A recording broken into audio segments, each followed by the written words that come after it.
முதலமைச்சர் பதவியை ராஜினாமா செய்துள்ள திமுக தலைவர் ஸ்டாலின் அதற்கான கடிதத்தை ஆளுநர் ராஜேந்திர அர்லேக்கருக்கு அனுப்பி வைத்துள்ளார். தமிழக சட்டமன்ற தேர்தல் முடிவுகள் வெளியான நிலையில் திமுக 2வது இடத்தை பிடித்துள்ளது.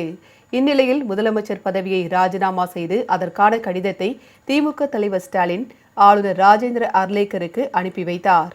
வலிமையான எதிர்க்கட்சியாக இருந்து மக்களுக்கான அரசியலை தொடர்வோம் என திமுக தலைவர் ஸ்டாலின் தெரிவித்துள்ளார்.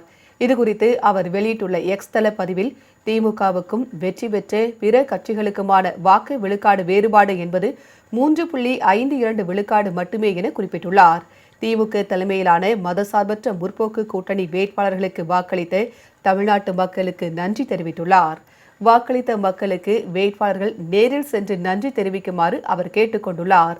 6 முறை ஆட்சியில் இருந்த திமுக இதுவரை பார்க்காத வெற்றியும் இல்லை, தோல்வியும் இல்லை என குறிப்பிட்டுள்ளார். வலிமையான எதிர்க்கட்சியாக இருந்து மக்களுக்கான அரசியலை தொடர்வோம் என்று ஸ்டாலின் தெரிவித்துள்ளார்.